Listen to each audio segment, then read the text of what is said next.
ഡെങ്കിപ്പനി വരുന്നുണ്ട്. അപ്പോൾ ഞാൻ അവളോട് ഇങ്ങനെ പറഞ്ഞു, ഡെങ്കിപ്പനി നമുക്ക് രണ്ടുപേർക്കും വരില്ല. അങ്ങനെ പറയാനുള്ള ഒരു തോന്നൽ എനിക്ക് വന്നു. പക്ഷെ ആ തോന്നൽ വന്ന് വേറെ ഒന്നല്ല, യേശുവിൻ്റെ കൂടെ ഇല്ല. അതുകൊണ്ട് ഞങ്ങൾക്കൊന്നും സംഭവിക്കില്ല. എനിക്ക് ആ ഹോസ്പിറ്റലിൽ ഒരു കാര്യം എനിക്ക് ഉൾക്കൊള്ളാൻ പറ്റിയില്ല, എനിക്ക് ഇഷ്ടപ്പെട്ടില്ല. അങ്ങനെ എന്നാലും ഇങ്ങനെ അപ്പോൾ ഈ മറ്റേ സ്കാൻ ചെയ്യാൻ കൊണ്ടുപോയപ്പോഴും അത് MRI സ്കാൻ, അതൊരു വല്ലാത്ത എനിക്ക് പണ്ടൊക്കെ ചെയ്തിട്ടുണ്ട്. അതെനിക്ക് ഭയങ്കര ഇഷ്ടമില്ലാത്തൊരു കാര്യമാണ്, പേടിയാണ് ഞാൻ. പക്ഷേ ഇതിപ്പോൾ എനിക്കൊന്നും അങ്ങനെ ചെയ്യാൻ വയ്യെന്ന് പറയാനൊന്നും കഴിയില്ല. അതിനകത്ത് കയറി ഞാൻ കണ്ണ് തുറക്കില്ല. കണ്ണ് തുറക്കാതെ കണ്ണടച്ചിട്ട് ഞാൻ പറഞ്ഞു, എനിക്കിത് പേടിയാണെന്ന് നിനക്കറിയാം, ഞാൻ കണ്ണടച്ച് കിടക്കും, നീ എൻ്റെ അടുത്തിരുന്നോളാം, എന്തെങ്കിലും സംഭവിച്ചാൽ അപ്പോൾ എനിക്കൊന്നും സംഭവിക്കില്ല. അങ്ങനെയൊക്കെയുള്ള ഫീലിങ്സ് ഒക്കെ ഈ ഓർമ്മയില്ലാത്ത സമയത്ത് എനിക്കുണ്ടായിരുന്നു. അപ്പോൾ ഞാൻ യേശുവിനെ സ്നേഹിക്കുന്നു, അങ്ങനെ ഉള്ളതുകൊണ്ട് അങ്ങനെ എനിക്ക് ഒരു ഭയവും തോന്നിയില്ല. അതെല്ലാം കഴിഞ്ഞ് കൊണ്ടുവന്ന് പിന്നെ ഒരിക്കൽ ഇവിടെ എടുത്ത് അതെല്ലാം കഴിഞ്ഞ് അപ്പോഴൊക്കെ അവിടെയാണ് ഞാൻ കൂടുതൽ എനിക്ക് ഭയം ഉണ്ടായിരുന്നു, ഭയങ്കര ഭയമായിരുന്നു. അവിടെയാണ് ഞാൻ യേശുവിൻ്റെ കൂടെ ഉണ്ട്, എനിക്കൊന്നും സംഭവിക്കില്ല, അങ്ങനെ ഒരു ധൈര്യം എനിക്ക് വന്നു. ബാക്കിയുള്ള അനുഭവങ്ങളെല്ലാം വളരെ മോശമായിരുന്നു. പക്ഷെ പിന്നെ എങ്ങനെയെങ്കിലും 3-4 ദിവസം അവിടെ കഴിച്ചു കൂട്ടിയിട്ട് വീട്ടിൽ വീട്ടിൽ വന്നപ്പോഴാണ് ഞാൻ അറിയുന്നത് പിന്നെ ഞാൻ സാരി കൊടുത്തത് എങ്ങനെയാണോ, അല്ലെങ്കിൽ ഇവിടെ വന്നപ്പോൾ എല്ലാം ഇങ്ങനെ അലങ്കോലായിട്ട് കിടക്കുമ്പോൾ ഞാൻ വിചാരിച്ച് ഞാനിവിടെ ഇല്ലാത്തപ്പോൾ ആരാണ് ഇവിടെ വന്നത്. ഞാൻ പുള്ളിയെടുത്ത് ചോദിച്ചു, എന്താ ഇതൊക്കെ വാരി വരിയിരിക്കുന്നു. അപ്പോൾ പുള്ളി പറഞ്ഞു, ഒന്നും ഓർമ്മയില്ലേ. അപ്പോൾ അങ്ങനെ എല്ലാ കാര്യങ്ങളും കിടക്കയിലായിരുന്നു, അതുകൊണ്ടാണ് കിടക്കയില്ല ഇവിടെ പോവുകയും അങ്ങനെ. പിന്നെ അത് ഈ വീട്ടിനകത്ത് കയറിയപ്പോഴും എനിക്ക് ഒരു എന്താണ് സംഭവിച്ചതെന്ന് ഒരു ഓർമ്മയില്ല. അവസാനം അതിൽ ഡയഗ്നോസ് ചെയ്ത് എഴുതിയിരുന്നതാണ് അങ്ങനെ, അസുഖം അതായിരുന്നു. പക്ഷെ എനിക്ക് അത് തിരിച്ചിത്രയും വേഗം കിട്ടുമെന്നുള്ളത്, ആ കിട്ടിയത് ഒരു അത്ഭുതം തന്നെയാണ്. സാധാരണ എനിക്കറിയാം 2-3 പേരെ അറിയാം, വന്നു കഴിഞ്ഞിട്ട് അവർക്ക് പിന്നെ അത് അത്ര പെട്ടെന്ന് ആ ഓർമ്മ അങ്ങനെ തിരിച്ചു കിട്ടാൻ പറ്റിയില്ല. എനിക്ക് പിന്നെ എല്ലാം ഓർമ്മ വന്നു, എല്ലാ കാര്യങ്ങളും ഓർമ്മ, എനിക്കിപ്പോൾ ഒരു കുഴപ്പമില്ല. അത് യേശുവിനെ സ്നേഹിക്കുന്നു, ദൈവത്തിൻ്റെ പ്രത്യേക കാരുണ്യം, ഞാനെൻ്റെ ഭർത്താവ് മാത്രമല്ല, എല്ലാം അദ്ദേഹമാണ് ചെയ്തത്. അപ്പോൾ അതും കൂടെ ഒരു കാരണമായിട്ട് ഞാൻ കാണുന്നു. ഞങ്ങളുടെ മക്കൾ അടുത്തില്ലാത്തതുകൊണ്ട് ഞങ്ങളെ സഹായിക്കാനായിട്ട്, ഈ കാര്യങ്ങളിലൊന്നും സഹായിക്കാനായിട്ട് ആരുമില്ല. അപ്പോൾ ഞങ്ങളെ സഹായിച്ചത് യേശു തന്നെയാണ്. ഗുണവും ഞങ്ങൾക്ക് എല്ലാം ചെയ്തത് എനിക്ക് പൂർണ്ണ സൗഖ്യം ദൈവമാണെങ്കിൽ ഞാൻ നന്ദി പറയുന്നു. എത്ര കോടി പറഞ്ഞാലും മതിയാവില്ല.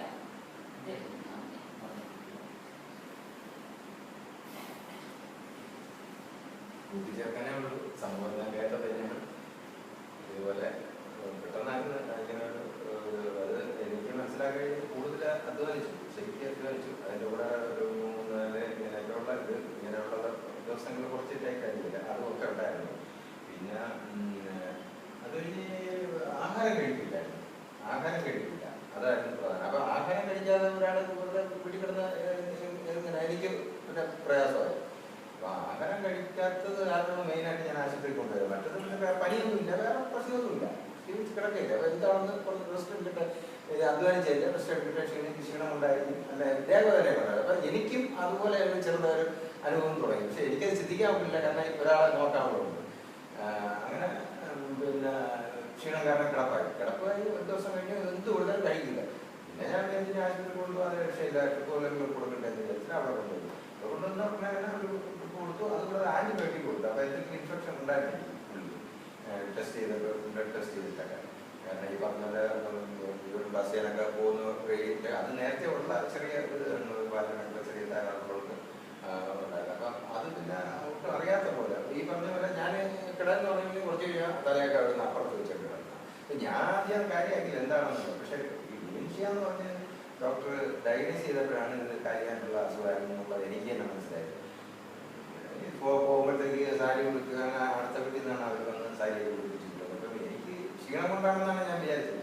ഈ ഓർമ്മയില്ലാത്ത ഒരു പരിസ്ഥിതിയാണെന്നുള്ളത് പിന്നീട് ഈ അസുഖമായിരുന്നു അതിൽ നിന്ന് റിക്കവർ ചെയ്താണെന്ന് നോക്കണ്ട. ഡോക്ടർ വിടുന്ന സമയത്ത് ഡോക്ടർ പറഞ്ഞ് 3 ദിവസമൊക്കെ കഴിഞ്ഞിട്ട് പോയാൽ പോലെ എന്ന് ചോദിച്ചു.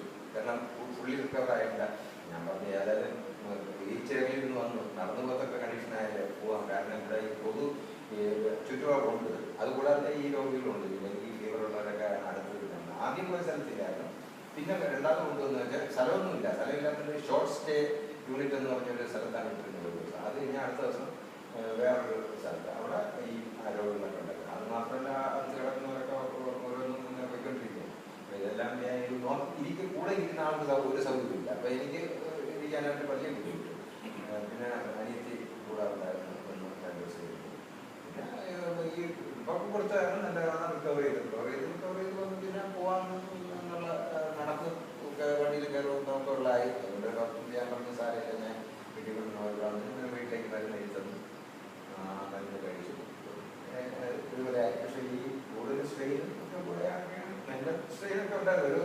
എനിക്ക് പറഞ്ഞ ഒരു സ്പിരിച്വൽ വാറോ അങ്ങനെ എന്തെങ്കിലും ഒരു സെറ്റനിക് ഒരു അറ്റാക്ക് ഒക്കെ കൂടെ ഉണ്ടായിരുന്നു. ഇതിൻ്റെ കൂടെ വെറും രോഗം മാത്രമല്ല, അങ്ങനെ ഒരു മനസ്സിനകത്തുള്ളൊരു സംഘർഷവും അങ്ങോട്ടും ഇങ്ങോട്ടുമൊക്കെ ഉള്ളൊരു ഇതൊക്കെ ഉണ്ടായിരുന്നു. ആ ഒരു കോൺഫ്ലിക്റ്റ് ഉണ്ടായി. അതുകൂടിയൊക്കെയാണ് അങ്ങനെ മാനസികമായിട്ടും ഒരു സമയത്ത് തെറ്റുന്ന ഒരു രീതിയിൽ വന്നപ്പോഴാണ് പെട്ടെന്ന് ഇങ്ങനെ അത് ഈ ആരാധനയുടെ ഒരു വ്യത്യാസം പെട്ടെന്ന് ഉണ്ടായപ്പോഴൊക്കെ ഉള്ള ഇതുണ്ട് എനിക്കറിയാം. കാരണം പിള്ളേരൊക്കെ ഇപ്പോഴും നമ്മുടെ പഴയ വിശ്വാസം തന്നെയാണ് നിൽക്കുന്നത്. അപ്പം പെട്ടെന്ന് ഞാൻ പെട്ടെന്ന് ഫോളോ ചെയ്ത് വരാനൊക്കെ ഉള്ള പ്രയാസം അവിടുന്ന് അവർ മറ്റു രീതിയിൽ പറഞ്ഞില്ല. രണ്ട് വിശ്വാസം ഏറ്റുമുട്ടൽ ഇങ്ങനെയൊക്കെ ഉള്ള ഒരു ഇതാണ് അതിനകത്ത് പ്രധാനമായിട്ട് അകത്ത് സംഭവിച്ചത്. പുറത്ത് ഇങ്ങനെ ഇതായിട്ട് ആയിരുന്നെങ്കിൽ അകത്ത് സംഭവിച്ചതായിരുന്നാണ് എൻ്റെ വിശ്വാസം. എന്തായാലും ദൈവം കാത്ത് രക്ഷിച്ചു. നിങ്ങളുടെയൊക്കെ പ്രാർത്ഥന വളരെയായിരുന്നു. ഞാൻ എല്ലാവരും അറിയാമുള്ളൊരു ചർച്ചയൊക്കെ പ്രാർത്ഥിച്ചു. എല്ലാവരും വന്ന് വീട്ടിൽ പ്രാർത്ഥിച്ചു.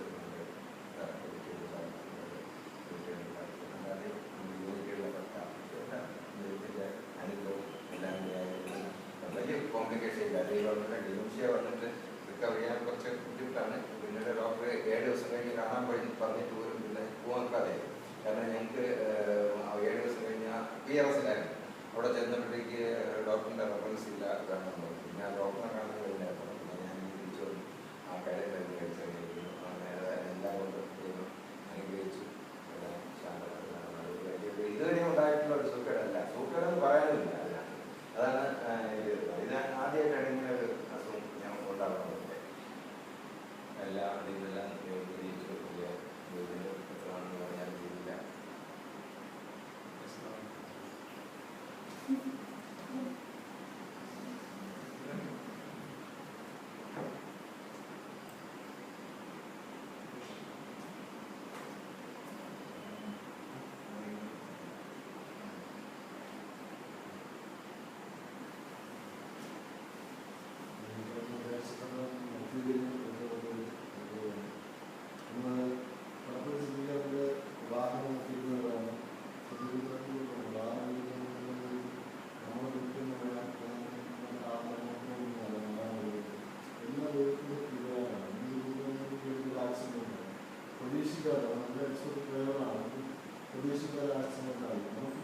വിശ്വാസം ജീവിതത്തിൽ കുറച്ച് നമ്മളെല്ലാവരും ശ്രദ്ധിക്കുന്നത് തയ്യാറായിരിക്കണം. നമുക്ക് അടുത്തുള്ള ഘട്ടത്തിൽ എന്താണ് നമ്മുടെ ജീവിതത്തിൽ വരാൻ പോകുന്നത്, നമുക്ക് എന്താണ് വരുന്ന വലിയ ആവശ്യം, അതിനെല്ലാം നമ്മൾ വിശ്വാസം കുറച്ച് നിർത്തുമെന്നാണ് എനിക്ക് പറയാനുള്ളത്. നമുക്കിപ്പോൾ മനുഷ്യരിൽ ഒരിക്കലും ആശ്രയിക്കുന്നില്ല. മനുഷ്യരുടെ ആശ്രയിക്കുന്ന ഡോക്ടർമാരുടെ ആശ്രയിക്കാനോ അല്ലെങ്കിൽ നമുക്കിപ്പോൾ മത്സ്യമേഖല ഒന്നും നേടാൻ പറ്റാത്ത സാഹചര്യത്തിലേക്ക് നമുക്ക് എത്തിക്കൊണ്ടിരിക്കുന്നു. മരുന്നുകളൊക്കെ പണ്ടൊക്കെ അറിയാം. ഇത് 250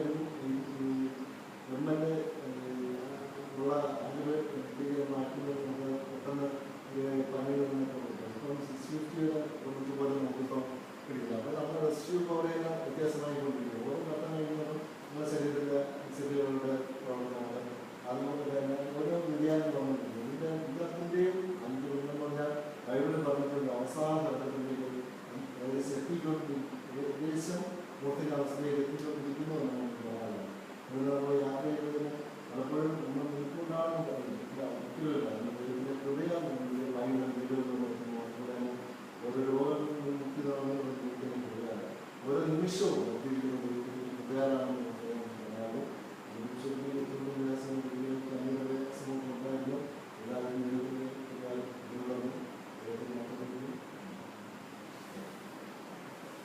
ഇവിടെ അന്നും രോഗിയായിരുന്നു. അന്നീ ഇപ്പോഴും ശരിയായിട്ട് സൗകര്യത്തിൽ വന്നിട്ടില്ല.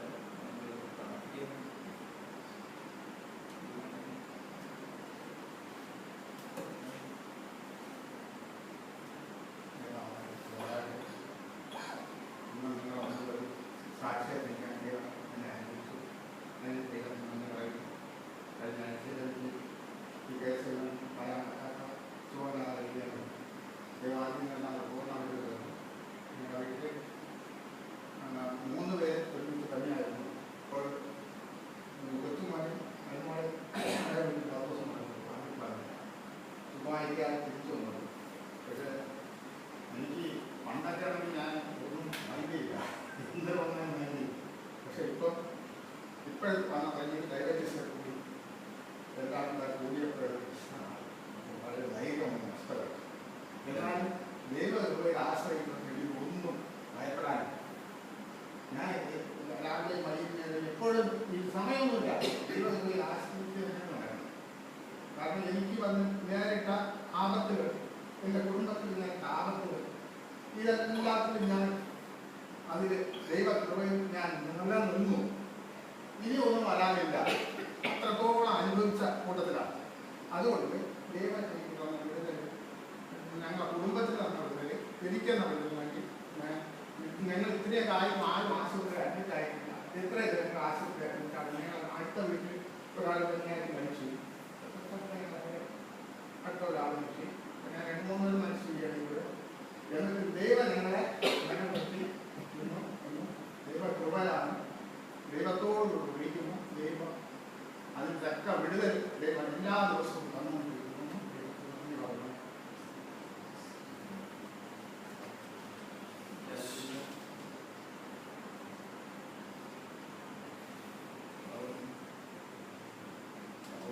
പ്രാർത്ഥിക്കുന്നു. ചെറിയ അസുഖങ്ങളൊക്കെ ഉണ്ട്.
ഞാൻ നിൽക്കുന്നത് കർത്താവിൻ്റെ ശരീരവും രക്തത്തിലും ആണ് എന്നുള്ള ഓർമ്മപ്പെടുത്തലിലൂടെ ഇങ്ങനെ പോയിട്ടാണ്. അങ്ങനെ ഒരു 3 പ്രാവശ്യം. ഇന്ന് കുറച്ച് കഴിഞ്ഞ് ഇങ്ങനെ ബോധം വന്നു. അപ്പോഴേക്കും രാവിലെ 6 മണി. അതിനിടയ്ക്ക് സംഭവിച്ചതാണ് ഇതൊക്കെ. 6 മണിയായപ്പോൾ ഡോക്ടർ പറഞ്ഞു ഒരു കുഴപ്പമില്ല, മുകളിലോട്ട് മാറ്റാൻ പറഞ്ഞു. അങ്ങനെ ജൂബിലിയിൽ 9 ദിവസം അവിടെ കിടന്നെങ്കിലും ദൈവത്തിൻ്റെ കൂടെ എൻ്റെ കൂടെ ഉണ്ടായിരുന്നതായിട്ട് ഞാൻ അനുഭവിച്ചു. കാരണം ആ സർജറി കഴിഞ്ഞ് പിറ്റേ ദിവസം ഒക്കെ ടോയ്ലറ്റിൽ പോകുമ്പോഴൊക്കെ ഞാൻ മാത്രം, ഹസ്ബൻഡ് ഓഫീസിൽ പോകുന്നില്ല, സ്കൂൾ തുറന്ന സമയമായതുകൊണ്ട് നമ്മുടെ ഫാമിലി മെമ്പേഴ്സ് എല്ലാം തിരക്കിലാണ്, അതുകൊണ്ട് ആരെയും വിളിച്ചില്ല. അപ്പോഴേക്കും ഞാൻ പോകുമ്പോൾ ആ നമ്മുടെ ഏഞ്ചൽസിൻ്റെ ആ ചിറകിൽ ഇങ്ങനെ പിടിച്ചുകൊണ്ട് പോയി അതേപോലെയാണ് ഞാൻ പോയത്. ആ ഓരോ നിമിഷവും ദൈവത്തിൻ്റെ കൂടെ ഞാൻ ഒറ്റയ്ക്ക് ഡോക്ടർ ചെക്ക് ചെയ്യാൻ പറ്റും, ഇയാൾക്ക് വേറെ ആളില്ലെന്ന് ഒരു ദിവസം ചോദിച്ചു. അപ്പോൾ ഞാൻ പറഞ്ഞ് എല്ലാവരും ഉണ്ട്, എല്ലാവരും തിരക്കാണെന്ന് പറഞ്ഞ് നിർത്തി. അങ്ങനെ ആ 9 ദിവസവും ദൈവത്തിൻ്റെ കൂടെ ആ ഹോസ്പിറ്റലിലായിരുന്നു. ഭവനത്തിൽ വന്നപ്പോഴും ഇത് തന്നെ അവസ്ഥ. ആ 3 മാസവും വളരെ സന്തോഷത്തോടെ ദൈവത്തിൻ്റെ വചനം എന്ന് നിർത്തി. ഒരിക്കലും ദൈവം നമ്മളെ കൈവിടില്ല എന്നൊന്ന് ഉറപ്പാണ്. നമ്മൾ ദൈവത്തോട് അടുത്തിരുന്നാൽ മാത്രം മതി നമ്മൾ നമ്മോട് വരച്ചത്. അതുകൊണ്ട് ഏതവസ്ഥയിലും ദൈവം നമ്മെ അറിയുന്നു. കാര്യങ്ങൾ ഒക്കെ വന്നാലും ദൈവം നമ്മെ അറിയുന്നു. ദൈവത്തോട് കൂടെ വസിക്കുക. ഇത് എൻ്റെ സാക്ഷ്യമായി ദൈവം നന്ദിയോടെ സ്തോത്രം പറഞ്ഞുകൊണ്ടിരിക്കുകയാണ്.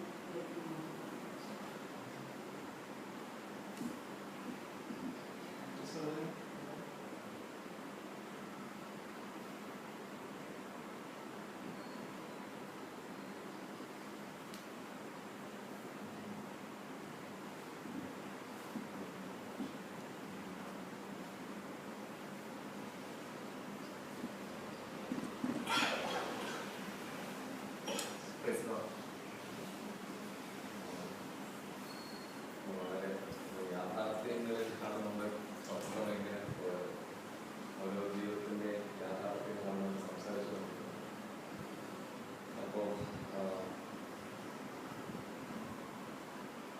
പ്രത്യേകിച്ച് നമ്മളിപ്പോൾ ഈ ഒരു നേരത്തെ പ്രാർത്ഥിച്ച പറഞ്ഞു ഏതാണ്ട് 230-240 പേര് മരിച്ചു പോയെന്ന് ഇപ്പോൾ പനി കാരണം. എനിക്കോളം ഒരു 2 മാസം 2 മാസത്തെ ആ ഒരു പീരീഡ് കഴിഞ്ഞപ്പോൾ ഞങ്ങൾക്കും ആദ്യം വന്നു. ഏപ്രിൽ മാസമാണ്. 1 മാസം ഞങ്ങൾ വീട്ടിലായിരുന്നു. അപ്പോൾ അറിയാൻ കുറച്ചൊക്കെ മനസ്സിലാക്കി. അപ്പോൾ ഞാൻ പറഞ്ഞത് 230 പേര് മരിച്ചെന്ന് പറഞ്ഞ് ഒരു പാകിസ്ഥാൻ ഇന്ത്യ ബോർഡറിൽ ഒരു 230 പേര് ഒരു 2 മാസം കൊണ്ട് വെടിവെച്ച് ഒന്നും ചെയ്യും. 230 സിവിലിയൻസിന് പാകിസ്ഥാൻ സോൾജേഴ്സ് അറ്റാക്ക് ചെയ്തു ഒന്നും ചെയ്യും. അവിടെ ഈ ഗുജറാത്തിലെ എന്താ കലാപം, ബോംബെ കലാപം അവിടെയൊക്കെ സംഭവിച്ചു. പിന്നെ ഒറീസ, ഹൈദരാബാദ് ആ ഒരു കോസ്റ്റൽ റീജിയനിൽ വർഷം തോറും കലാം ഈ ഒരു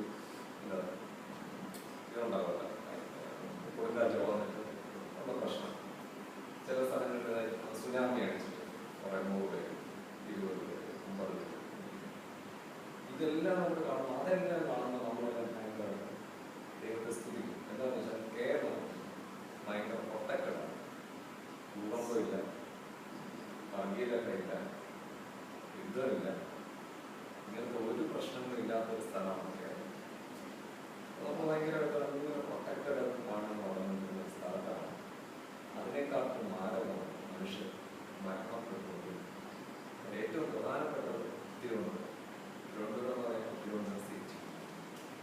ആ സിറ്റിയിലാണ് നമ്മൾ താമസിക്കുന്നത്. ഞാൻ ചോദിക്കുന്നത് നമ്മൾ ഉത്തരവാദിത്തം ഒന്നുമാണ്. നമ്മൾ എന്ത് ചെയ്യുന്നു?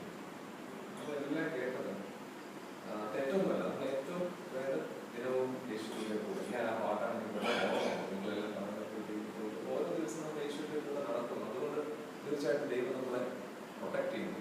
ദൈവം ഓരോ ദിവസവും നമ്മളെ ധൈര്യപ്പെടുത്തുന്നു. അലങ്കാരം പിടിച്ചു. എനിക്കറിയാം, ഞങ്ങൾ ഒരു പോയിന്റിൽ ഞാൻ വിചാരിച്ചു എനിക്ക് തട്ടിപ്പോയാൽ കുഴപ്പമില്ല എന്നുള്ള ഒരു ചിന്ത വന്നത്. അത്രയ്ക്ക് ബോഡി പെയിനും അനങ്ങാൻ വയ്യ, അങ്ങോട്ട് പോകാൻ പോയി, വെള്ളം കുടിക്കണമെങ്കിൽ യൂറിനേറ്റ് ചെയ്യണമെങ്കിൽ ആകെ ദുരിതമാണ് ഈ ഒരു സംഭവം. കാണുമ്പോഴത്തേക്ക് തോന്നും ഒരു ഇത്. പക്ഷെ അപ്പോഴത്തേക്ക് കത്താന്റെ കാലമല്ലാതെ പ്ലേറ്റ്ലേറ്റ് ആണെങ്കിൽ എനിക്ക് അത്രയും പ്ലേറ്റ്ലേറ്റ് പ്രശ്നം നല്ല വൈകിനാണ്. പ്ലേറ്റ്ലേറ്റ് ഇങ്ങനെ നോക്കിക്കൊണ്ടിരിക്കും, ഇങ്ങനെ മുതലാവാതെ. അപ്പോൾ കുറച്ച് പേര് പറയും പപ്പായ കഴിക്കും, കുറച്ച് പേര് പറയും ഡോക്ടർ തന്നെ പറയും മരുന്നൊന്നുമില്ല, നിങ്ങൾ വെള്ളം കുടിക്കുക, രക്ഷപ്പെട്ടു എന്നൊക്കെ ഉള്ള ഒരു ആ ഒരു രീതിയിലാണ് കാര്യങ്ങൾ മുമ്പോട്ട്. അപ്പോൾ പ്രാർത്ഥിച്ചു, ദൈവത്തിന്റെ കാര്യം കൂടെ ഉണ്ടായിരുന്നു. നമ്മൾ ഓരോരുത്തരും ആ സാഹചര്യത്തിൽ നടക്കാൻ നമ്മളെ രക്ഷിച്ചു. പക്ഷെ ചോദ്യം, ഈ ഇന്ത്യ പാകിസ്ഥാൻ യുദ്ധത്തിന്റെ ഇടയിൽ ഒരു പ്രശ്നം ഉണ്ടായാൽ അവിടെ ഒരു എന്താണ്, അവിടെ ഒരു പട്ടാളം ഇങ്ങോട്ട് കയറണമെങ്കിൽ അവിടെ എന്തുകൊണ്ടാണ് ഒരു ലൂപ്പോൾ ഉണ്ടാകും എന്ന് പറഞ്ഞാൽ എവിടെയെങ്കിലും ഒരു ബലഹീനമാകുന്ന സ്ഥലത്തൂടെയാണ് ചെയ്യുന്നത് പട്ടാളം അടിക്കുന്നത്. അപ്പൊ 230 പേര് തട്ടിപ്പോയാൽ അടുത്തവർ എന്ത് ചെയ്യും? അവിടെ കൂടുതൽ അലർട്ടാണ്, അവിടെ കൂടുതൽ പേര് നിയമിച്ച് അവിടെ കൂടുതൽ പ്രൊട്ടക്ഷൻ കൊടുക്കും. വേണമെങ്കിൽ എയർഫോഴ്സിനെയോ എല്ലാം കൊണ്ടുവന്ന് മാക്സിമം അവിടെ എന്ത് ചെയ്യും? പ്രൊട്ടക്ട് ചെയ്ത് അടച്ചു. എന്റെ ചോദ്യം, നമ്മളെന്ത് ചെയ്യും? നമ്മളെന്ത് ചെയ്യും? നമുക്കിപ്പോ എന്ത് ചെയ്യാനില്ലേ? സർക്കാർ ചെയ്യേണ്ട കാര്യമാണ്. ഏറ്റവും പ്രധാനം എന്താണ്? ചുറ്റും മലിനീകരണം. എവിടെ നോക്കിയാലും കൊണ്ടുവന്ന് ചപ്പുചവറുകളെല്ലാം കൊണ്ടുവന്ന് നമ്മൾ കൊണ്ടുവരികയും എവിടെ നോക്കിയാലും എനിക്കറിയാം വീട്ടിൽ രാവിലെ മൂത്തവരെ ഞാൻ ട്യൂഷന് കൊണ്ടുപോകുമ്പോൾ സ്ഥിരമായിട്ടൊരു സ്ഥലത്ത് ഏതാണ്ട് ഒരേ ടൈപ്പ് കവർ, ഒരേ ടൈപ്പ് വെച്ചാൽ ഒരേ ക്വാണ്ടിറ്റി കവറിൽ കൊണ്ടുവന്ന് നടു റോഡിലൊക്കെയാണ് കിടക്കുന്നത്. സ്ഥിരമായിട്ട് അവിടെ കിടപ്പുണ്ട്. തിരുവനന്തപുരം സിറ്റി ഇപ്പോൾ ഒരു ഉദാഹരണം നോക്കിയ ചാലയുടെ പുറകിലൊക്കെ ഒന്ന് നോക്കുകയാണെങ്കിൽ 24 മണിക്കൂർ കണ്ടിന്യൂസ് ആയിട്ട് ഇങ്ങനെ പുക, അഗാധ കോപത്തിൽ നിന്ന് വരുന്നതെന്ന് പറഞ്ഞതുപോലെ പുക ഇങ്ങനെ ഉയർന്നുകൊണ്ടിരിക്കുന്നു. ഇത്രയും മലിനീകരണം നമ്മുടെ ചുറ്റും നടക്കുക.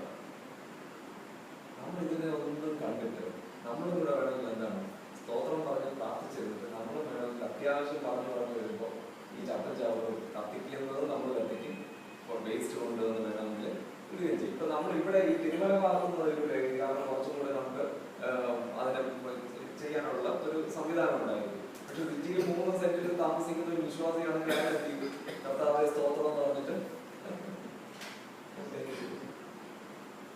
ഒന്ന് നമ്മളാണ് ഏറ്റവും കൂടുതൽ മാതൃക കാണിക്കും. ഇപ്പൊ എനിക്ക് തോന്നിയ ഒരു കാര്യം, ഇപ്പൊ 2 ദിവസം മുമ്പ് ഈ മനോരമയുടെ ഒരു ഫോട്ടോ ഉണ്ടായിരുന്നു. ബ്ലഡ് ടെസ്റ്റ് ചെയ്യാൻ വേണ്ടി ഇരിക്കുന്ന ആൾക്കാരുടെ ഒരു ക്യൂ കണ്ടാണ്. 2-3 ദിവസമായിട്ടുള്ളൂ. ഭയങ്കര ഒരു ക്യൂ ഇങ്ങനെ നിൽക്കുന്ന ഒരു ഫോട്ടോ. അത് കണ്ടപ്പോഴേ എനിക്ക് ഭയങ്കര ഒരു ഇത് തോന്നി. കാരണം ഇത്രയും പേര് ക്യൂ നിൽക്കുന്ന എന്തിനാണ്? അവരുടെ രോഗത്തിന്റെ ഒരു ഒന്ന് തിരിച്ചറിയാൻ വേണ്ടി, പരിശോധിക്കാൻ വേണ്ടിയാണ് അവർ വന്ന് നിൽക്കുന്നത്. അപ്പൊ ഈ ആൾക്കാരെല്ലാം ഇങ്ങനെ വന്ന് നിൽക്കുന്നത് ഇവരെല്ലാം ആരാണ് ഒന്ന് ധൈര്യപ്പെടുന്നത്? നമ്മൾക്കാണെങ്കിൽ ഒരു രോഗം വന്ന് നമ്മളെല്ലാം ആശുപത്രി കിടന്നു, അല്ലെങ്കിൽ കിടന്നപ്പോൾ ഫോണിലൂടെ പറഞ്ഞ സഹോദര അല്ലെങ്കിൽ സഹോദരി ധൈര്യപ്പെടും, ഞാൻ നിങ്ങൾക്ക് വേണ്ടി പ്രാർത്ഥിക്കുന്നുണ്ട്, യേശു സൗഖ്യം തരും എന്നെല്ലാം പറഞ്ഞ് നമ്മളെ ധൈര്യപ്പെട്ട് നമുക്ക് സൗഖ്യം തന്നു. ഈ കണ്ട മനുഷ്യരുടെ എന്ത് പ്രതീക്ഷയാണ് ഇവരെല്ലാം നടക്കുന്നത്? ഇപ്പൊ ചെന്ന് ഒരാളിനോട് നമ്മൾ ചെന്ന് പറയുകയാണ് യേശു നിങ്ങൾക്ക് സൗഖ്യം തരും എന്ന് നമ്മൾ ചെന്ന് പറഞ്ഞാൽ അവരത് വിശ്വസിക്കും, അവരത് ഏറ്റെടുക്കും, അവർക്ക് രൂപാന്തരത്തിന് കാരണമാകും. നമ്മളുടെ എല്ലാം സാക്ഷ്യം ചുമ്മാതെ ചെന്ന് പറഞ്ഞാൽ ഇവിടെ ഇരിക്കുന്ന ഏതാണ്ട് പേരും ഡെങ്കു ഫീവറോ അല്ലെങ്കിൽ ഏതെങ്കിലും ഫീവർ ഉള്ളവരാണ്. ചെന്നവരെന്താണ് ഒരു ഭാര്യ രോഗിയാണെങ്കിൽ ഭർത്താവ് നേരത്തെ അങ്ങൾ പറഞ്ഞതുപോലെ എവിടെ താമസിക്കണമെന്ന് അല്ലെങ്കിൽ എവിടെ ഇരിക്കണമെന്ന് ഇരിക്കാൻ വേണ്ടി ഒരു ഇടം പോലും കാണില്ല. അവരേതെങ്കിലും മരത്തിന്റെ ചോട്ടിലോ എവിടെയെങ്കിലും ഇങ്ങനെ ഇരിക്കുമായിരിക്കും. നമ്മൾ ചുമ്മാതെ ഒന്ന് അയാളുടെ അടുത്ത് ചെന്നിരുന്നിട്ട് എന്താണ് എനിക്ക് സംഭവിച്ചതെന്ന് ചോദിക്കുമ്പോൾ തന്നെ അയാൾ ഇങ്ങനെ പറയുന്നതാണ്. അപ്പൊ അയാൾക്ക് അറിഞ്ഞുകൂടായിരിക്കും എന്താണ് ഇത് ചെയ്യേണ്ടത്. പോമഗ്രാനൈറ്റ് വാങ്ങണോ, ഈ മാളം വാങ്ങണോ, പപ്പായ വാങ്ങണോ, എങ്ങോട്ട് ഓടണം, എന്താ വാങ്ങേണ്ടതെന്ന് അറിഞ്ഞുകൂടായിരിക്കും. നമുക്ക് പറയാൻ പറ്റും എന്താണ് ഏറ്റവും വലിയ രോഗങ്ങളുടെ എല്ലാം വൈദ്യൻ എന്ന് പറഞ്ഞാൽ ആരുണ്ട്? യേശുവുണ്ട് എന്നൊരു വാക്ക് പറയുമ്പോൾ ഞാനൊന്ന് പ്രാർത്ഥിക്കട്ടെ എന്ന് പറഞ്ഞിട്ട് ഒന്ന് പ്രാർത്ഥിച്ച് പോവുകയാണെങ്കിൽ തീർച്ചയായിട്ടും നിങ്ങൾക്ക് ദൈവം അവരുടെ ജീവിതത്തിൽ പ്രവർത്തിക്കും. അവരൊരിക്കലും മറക്കില്ല. യേശുവിനെ എന്നിലേക്ക് അടുത്ത് പോകാൻ വേണ്ടിയുള്ള ഒരു താല്പര്യമായിരിക്കും അവരുടെ ജീവിതത്തിൽ. നമുക്ക് അത് വലിയൊരു ഓപ്പർച്യൂണിറ്റി ദൈവം നമ്മുടെ ആ ഒരു അർത്ഥത്തിൽ നമ്മൾ ചിന്തിക്കുകയാണ്. ദൈവം നമുക്ക് എന്താണ് അങ്ങനെ ഒരു ഓപ്പർച്യൂണിറ്റി തന്നിട്ടുണ്ട്. ഈ കാലത്തിലേക്കല്ലയോ എന്ന് പറഞ്ഞതുപോലെ അങ്ങനെ ഒരു കാലം നമുക്ക് എന്താണ് നമുക്ക് എല്ലാം ഇപ്പൊ നമ്മൾ ചുറ്റും നോക്കുകയാണെങ്കിൽ എല്ലാവരും അവസരങ്ങളിൽ ഇങ്ങനെ മുതലാക്കുകയാണ് അല്ലെ? അവസരങ്ങൾ മുതലാക്കുന്നത് എന്ന് പറഞ്ഞാൽ എന്താണ്? ഇപ്പൊ നമ്മുടെ രാഷ്ട്രപതി തെരഞ്ഞെടുപ്പ് വന്നു, വളരെ സ്ട്രാറ്റജിക് ആയിട്ട് ആ അവസരത്തെ എന്ത് ചെയ്തു? ഓരോരുത്തരും മുതലാണ്. ഇപ്പോ മെട്രോ ട്രെയിൻ ഉദ്ഘാടനം വന്നു ഇല്ലേ, ഒരാള് തക്ക സമയത്ത് അവസരം മുതലാക്കി. നമ്മൾ എന്ത് ചെയ്യുന്നു? നമ്മളിങ്ങനെ ഒരു വേറൊരു ലോകത്തിൽ നമ്മൾ വിശ്വാസികൾ നമ്മുടെ ഉത്തരവാദിത്വം തീർച്ചയായിട്ടും ദൈവം നമ്മുടെ എന്താണ്, അവൻ നമ്മുടെ കഷ്ടങ്ങളിൽ അവൻ ഏറ്റവും അടുത്ത തുണയാണ്, അവനെന്റെ സങ്കേതമാണ്, അവനെന്റെ രക്ഷയാണ്, അവനെന്റെ കോട്ടയാണ്. തീർച്ചയായിട്ടും അതൊക്കെയാണ്. പക്ഷെ എന്നിട്ടും നമ്മൾ എന്ത് ചെയ്തില്ല? നമ്മളിപ്പോഴും ഇവിടെ ഉണ്ട്, തട്ടിപ്പോയില്ല, നമ്മളിവിടെ ഉണ്ട്. അപ്പൊ ഇങ്ങനെ ഇരിക്കുന്നതിന് എന്താണ് അർത്ഥം? വീണ്ടും ഒരു പനി വന്നിട്ട് വീണ്ടും രക്ഷപ്പെട്ട്, വീണ്ടും ഒരു പനി വന്ന് വീണ്ടും രക്ഷപ്പെട്ട് മുമ്പോട്ട് പോകാനാണ്? അല്ല. നമ്മളെ കുറിച്ച് ദൈവത്തിന് ഒരു ഉദ്ദേശം ഉണ്ട്. ഈ കഷ്ടത്തിലൂടെയൊക്കെ കടത്തി വിട്ടതിന് ഒരു കാരണമുണ്ട്. എന്താണ്? നമ്മളെ പോലെ കഷ്ടം അനുഭവിക്കുന്നവരെ എന്ത് ചെയ്യണം? നമ്മൾ ആശ്വസിപ്പിക്കാനും അവരെ ധൈര്യപ്പെടുത്താനും യേശുവിനെ പറഞ്ഞു കൊടുക്കാനും വേണ്ടിയാണ് കർത്താവ് വീണ്ടും നമുക്ക് ഒരവസരം കൂടെ തന്നിരിക്കുന്നത്. അപ്പൊ അത് നമ്മൾ ഉപയോഗിക്കുക എന്നുള്ളതാണ് ഏറ്റവും പ്രധാനം. ഞാൻ പറഞ്ഞു വന്നത്, നമ്മൾ ഒന്ന് ഈ ഒരു സമയത്ത് ഒരു 2 ദിവസം ലീവ് എടുത്താലും എന്റെ ആഗ്രഹം ഞാൻ പറഞ്ഞു, ഞങ്ങൾക്ക് എന്റെ ആഗ്രഹം ഞാൻ തുറന്നു ഒരു ഉറക്കം പറയുന്നതേ ഉള്ളൂ. 2 ദിവസം ലീവ് എടുത്താണെങ്കിൽ നമ്മളൊന്ന് എല്ലാവരും ബാക്കിയല്ല, നമുക്ക് ഈ ചർച്ചസ് എല്ലാം വിശ്വാസ സമൂഹം മാത്രം മതി, മറ്റു സഭകളെല്ലാം കിട്ടേണ്ടി നമ്മളുടെ ഈ രക്ഷിക്കപ്പെട്ട് കൂട്ടായ്മകളെല്ലാം കൂടെ ചേർന്നിട്ട് 2 ദിവസം ഈ തിരുവനന്തപുരം സിറ്റിക്ക് വേണ്ടി തലങ്ങൾ വിലങ്ങ് വന്ന് ഇറങ്ങുന്നുണ്ടല്ലോ, അത് വലിയൊരു മറ്റുള്ളവർക്ക് വലിയൊരു ചലഞ്ചായിരുന്നു. അവർക്ക് കാണുന്നവർക്ക് എല്ലാം വേണ്ടി പ്രാർത്ഥിക്കുക, എന്താണ്, എല്ലാവരെയും ധൈര്യപ്പെടുത്തുക, ആശ്വസിപ്പിക്കുക, കഴിയുന്നവർക്ക് ഒന്നും ഇപ്പൊ ഡോക്ടേഴ്സ് പറയുന്ന 1 ദിവസം 2 or 3 പോകണമെങ്കിൽ കഴിക്കണമെന്നാണ് അവരെല്ലാം പറഞ്ഞുകൊണ്ടിരിക്കുന്നത്. ഇതൊന്നും അങ്ങനെ എത്ര രൂപയാണ് ഇന്നത്തെ വില? 50 രൂപയ്ക്ക് എവിടെ കിട്ടും? ബാംഗ്ലൂർ 50 രൂപയ്ക്ക് കിട്ടുന്ന ഈ സാധനം ഇപ്പൊ ട്രിവാൻഡ്രത്ത് എത്ര രൂപയാണില്ല? ഏതാണ്ട് 120 മുതൽ 160 രൂപ വരെയുള്ള റേഞ്ചിൽ വിൽക്കുകയാണ്. അവരെത്ര ഇരട്ടി ലാഭത്തിനാണ് വിൽക്കുന്നത്. ഇത് ആൾക്കാർക്ക് വാങ്ങാൻ കഴിയുന്നില്ല. ഇപ്പൊ വാങ്ങിയാൽ തന്നെ അത് കൃത്യമായിട്ട് പ്രോപ്പറായിട്ട് അവർക്ക് കൊടുക്കാൻ പറ്റുന്നില്ല. ഇതെല്ലാം കർത്താവിന്റെ എക്സ്റ്റൻഡ് ആമെന്ന് പറഞ്ഞാൽ നമ്മളാണ്. യേശു കർത്താവ് നേരിട്ട് വന്ന് കഷ്ടത്തിലിരിക്കുന്ന ഒരാളുടെ അടുത്ത് പോവില്ല. നിങ്ങൾ രോഗിയായിരുന്നു, ഞാൻ രോഗിയായിരുന്നു, നിങ്ങൾ എന്ത് ചെയ്തില്ല? വന്ന് കണ്ടില്ല എന്ന് പറയുമ്പോ അവിടെ രോഗത്തിൽ കിടക്കുന്ന ആശ്വാസം അർഹിക്കുന്ന ഒരുപാട് പേര് നമ്മുടെ ചുറ്റിലുമുണ്ട്. അപ്പൊ അവരുടെ അടുക്കലേക്ക് പോക്കാതെ അവിടെയുള്ള ആൾക്കാർ മരണപ്പെട്ടുകൊണ്ടിരിക്കുമ്പോൾ അതൊന്നും തിരിച്ചറിയാതെ ദൈവസഭ ഇങ്ങനെ പ്രാർത്ഥിച്ചും കൂട്ടായ്മകൾ മാത്രം ആചരിച്ചുകൊണ്ടിരുന്നാൽ കർത്താവ് ഒരു ദിവസം നമ്മളോട് ചോദിക്കില്ലേ? ചോദിക്കും. അപ്പോൾ യുദ്ധം നടക്കുമ്പോൾ സൈന്യം തിരിച്ചറ്റാക്ക് ചെയ്യാതെ അവരൊരു വലിയൊരു കൂട്ടായ്മയൊക്കെ ആചരിച്ചുകൊണ്ടിരുന്നാൽ, അല്ലെങ്കിൽ അവരോട് പറയണം, അവർക്ക് ഒരു ഷെഡ്യൂൾ ഉണ്ട്. എന്താണ്? പട്ടാളത്തിന് ഒരു ഷെഡ്യൂൾ ഉണ്ടല്ലോ. ഇപ്പൊ പാങ്ങോടാണെങ്കിലും നമുക്കറിയാം, ഞങ്ങള് തിരിച്ചങ്ങോട്ട് പോകുമ്പോഴത്തേക്ക് അവരിങ്ങനെ ഓടും. ഈ ബാഗ് ഓടിട്ട് ഇത് തോക്കും എല്ലാം പിടിച്ചിട്ട് അവരിങ്ങനെ ഓടുന്നുണ്ട്. അവരുടെ എന്താണ്? അതൊരു ഫിസിക്കൽ ട്രെയിനിങ് ആണ്, അത് അവരുടെ റൊട്ടീനാണ്. പക്ഷെ യുദ്ധം വരുമ്പോഴും അവർ അത് തന്നെ ചെയ്തുകൊണ്ടിരുന്നാൽ എന്താകും? യുദ്ധം വരികയാണ്, ആൾക്കാരെ വെടിവെച്ച് വരികയാണ്. അവരെന്താണ് ചെയ്തത്? അവർക്കുള്ള ഷെഡ്യൂൾ എന്ന് പറഞ്ഞാൽ രാവിലെ ഓടി ഇത് എക്സർസൈസ് ചെയ്യുക, ഇതാണ് ഞങ്ങളുടെ ഷെഡ്യൂൾ എന്ന് പറഞ്ഞാൽ അവരെന്ത് ചെയ്യും? അപ്പോൾ തിരിച്ചു വരും. നമുക്ക് ആരാധിക്കാം, ദൈവത്തെ സ്തുതിക്കാം, കൂട്ടായ്മ ആചരിക്കാം, ഇതെല്ലാം ചെയ്യണം, നല്ലതാണ്, അത് നമ്മുടെ ഷെഡ്യൂളാണ്. പക്ഷെ ഇതൊരു എമർജൻസി വന്നു നമ്മുടെ മുമ്പിൽ. ഇതൊരു എമർജൻസിയാണ്. തിരുവനന്തപുരത്തെ സംബന്ധിച്ചതൊരു എമർജൻസിയാണ്. ആർക്കും അത് മനസ്സിലാകുന്നില്ല. അവസാനം പിണറായി വിജയൻ പറഞ്ഞു, എന്ത് പറഞ്ഞു? നമ്മൾ കേട്ടോ, നാട്ടുകാരെ നിങ്ങളെ ഇറങ്ങി ഒന്ന് സഹായിക്കും. അവസാനം ഇതാണ് പറഞ്ഞു നിർത്തിയത്, നിങ്ങളൊന്ന് ഇറങ്ങി സഹായിക്കും എന്ന് പറഞ്ഞാൽ ദൈവജനത്തോട് പറയുകയാണ്, അതിനുള്ള ഒരു വാതിൽ തുറന്നു തരികയാണ്. ഇനി ഇതിലപ്പുറം നമ്മൾ കേട്ടില്ല എന്ന് എത്രത്തോളം നമ്മൾ കേട്ടില്ല എന്ന് പറഞ്ഞു. ഇത് കേൾക്കാതെ നമ്മൾ വീണ്ടും ഞായറാഴ്ചകളിൽ ചെന്നിരുന്ന് വീണ്ടും നമ്മളുടേതായ റൊട്ടീൻ എന്നിട്ട് പറയണം, ഇന്നത്തെ ആരാധന പോരാ, ദൈവസാന്നിധ്യം അനുഭവിച്ചില്ല, അത്ര ശരിയായി, പാട്ട് അത് ശരിയായി എന്നൊക്കെ പറഞ്ഞുകൊണ്ടാണ് നമ്മൾ ഇപ്പോഴും ഇരിക്കുന്നത്. ദൈവസാന്നിധ്യം അനുഭവിക്കണമെങ്കിൽ നമ്മൾ എവിടെ പോകണം? കർത്താവ് എവിടെ ഇരിക്കുകയാണ്? വെയിറ്റ് ചെയ്യണം സാന്നിധ്യവുമായിട്ട്. ഹോസ്പിറ്റലുകളിലൊക്കെ ഇരിക്കുകയാണ്. അങ്ങനെ ചുറ്റിക്കറങ്ങി ഇരിക്കുമ്പോഴാണ് ഇവിടെ നമ്മൾ ഇരുന്നിട്ട് പറയുകയാണെന്ന് ദൈവസാന്നിധ്യം ഇല്ല എന്ന് പറയുകയാണ്. കർത്താവിന് ആഗ്രഹം നമ്മൾ എവിടെ പോകണം? കഷ്ടതയിൽ, രോഗത്തിൽ, ഒന്നവരുടെ അടുക്കലേക്ക് പോകണം. നമ്മുടെ റൊട്ടീൻ മാറണം. തിരുവനന്തപുരം തിരുവനന്തപുരത്തിന്റെ ദൈവസഭയുടെ റൊട്ടീൻ മാറിയേ പറ്റുള്ളൂ. കാരണം ഇതൊരു എമർജൻസി സിറ്റുവേഷൻ ആണ്. അത് നമ്മൾ തിരിച്ചറിയണം. ഇതൊരു എമർജൻസി സിറ്റുവേഷൻ ആണ്. വളരെ അപകടകരമായ അവസ്ഥയിലേക്കാണ് നമ്മൾ പോകുന്നത്. നമുക്കത് കാണാൻ പറ്റും. നമ്മൾ സ്കൂളുകളിലൊക്കെ പോകുമ്പോഴാണെങ്കിലും ക്ലാസ്സിലൊക്കെ, ഇപ്പൊ ഞാൻ ടീച്ചറാണ്, സ്കൂളിൽ പോകുമ്പോൾ ക്ലാസ്സിൽ കുട്ടികളുടെ എണ്ണം ഇങ്ങനെ കുറവാണ്. അവരിങ്ങനെ ഇരിക്കുമ്പോൾ രാവിലെ വിട്ടാൽ അവർ ഉച്ചയാകുമ്പോഴത്തെ പനിയായി, വൈകുന്നേരം വീട്ടിൽ പോകുന്നു. കുറച്ച് ഒരു അസംബ്ലി കുറച്ച് നേരം നിൽക്കുമ്പോൾ നിൽക്കാൻ പറ്റുന്നില്ല, നിലത്ത് കുഴഞ്ഞു വീഴുന്നു. ഇങ്ങനെയുള്ള ഒരു സ്ഥിരമായ കാഴ്ച. ഇതെല്ലാം കണ്ടിട്ടെന്താണ്, ഓ അതങ്ങനെ സംഭവിച്ചു, അങ്ങനെ സംഭവിച്ചു, അങ്ങനെ സംഭവിച്ചു. അങ്ങള് പറഞ്ഞു തൊട്ടടുത്ത വീട്ടിലെ മരണം. ഞാൻ കഴിഞ്ഞ ആഴ്ച നാട്ടിൽ പോയപ്പോ ഒരു വീട്ടിലെ എന്റെ ഫ്രണ്ടിൽ പൊടി വെച്ച് ആൾക്കാരെല്ലാം ഭയങ്കരമായിട്ട് നിൽക്കുന്നത്. അപ്പൊ ഞാൻ വിചാരിച്ചു, എന്നെ ട്യൂഷൻ പഠിപ്പിച്ചിട്ടുള്ള ട്യൂട്ടോറിയൽ നടത്തുന്ന ഒരു സാറാണ്. സാറിന് എന്നെ കണ്ടെങ്കിലോ എന്റെ ഒരു 10 വയസ്സ് കൂടെ കൂടുതൽ ഉണ്ടാവുമായിരിക്കും. അങ്ങനെയുള്ള ഒരാളാണ്. അപ്പൊ ഞാൻ വിചാരിച്ചു, ഇവിടെ മരിക്കാൻ ആരും ഇല്ലല്ലോ എന്ന് പറഞ്ഞ്, വേറെ ആരെങ്കിലും ആയിരിക്കും എന്ന് പറഞ്ഞ് ഞാൻ തിരിച്ച് വീട്ടിൽ പോയപ്പോ ഫോൺ ചെയ്തപ്പോൾ ചോദിക്കുന്നത് ഇദ്ദേഹമാണ് മരിച്ചത്. നമ്മൾ അൺഎക്സ്പെക്റ്റഡ് ആയിട്ട് നമ്മുടെ ചുറ്റിലും ഇങ്ങനെ മരണത്തിന്റെ ആ ഒരു എന്താണ് ഒരു രംഗബോധമാളി എന്ന് പറഞ്ഞ ഇവിടെ ആരോ പറഞ്ഞിട്ടുണ്ട്. അതുപോലെ വന്നിങ്ങനെ ഈ പല്ലിളിച്ച് കാണിച്ചിട്ട് പോവാണ്. പക്ഷെ അവൻ നമ്മുടെ അടുത്ത് വരുമ്പോൾ തീർച്ചയായിട്ടും നമ്മൾ എന്ത് ചെയ്യുന്നില്ല, ദൈവം നമ്മളെ പ്രൊട്ടക്ട് ചെയ്യുന്നുണ്ട്. പക്ഷെ നമ്മുടെ ചുറ്റിലും കാണുന്ന ഈ നിലവിളി നമ്മൾ കേൾക്കാതിരുന്നാൽ, അവരുടെ നിലവിളി, എന്റെ ജനത്തിന്റെ നിലവിളി ഞാൻ കേട്ടു എന്ന് കർത്താവ് പറഞ്ഞു. അതിനുവേണ്ടി ഒരു മോശ എന്ത് ചെയ്തു, ദൈവം തെരഞ്ഞെടുത്തു. ആ ദൈവത്തിന്റെ ഹൃദയപ്രകാരം അവൻ നിന്നു. ദൈവത്തിന് ഒരു ജനതയെ വിടുവിക്കാൻ അവരുടെ കഷ്ടതയിലുള്ള നിലവിളിക്ക് ഉത്തരമായിട്ട് ഒരു മോശ അയച്ചിട്ടുണ്ടെങ്കിൽ, ഇന്ന് ഈ പുതിയ നിയമകാലത്ത് നമ്മളാണ് ആ ഉത്തരവാദിത്വം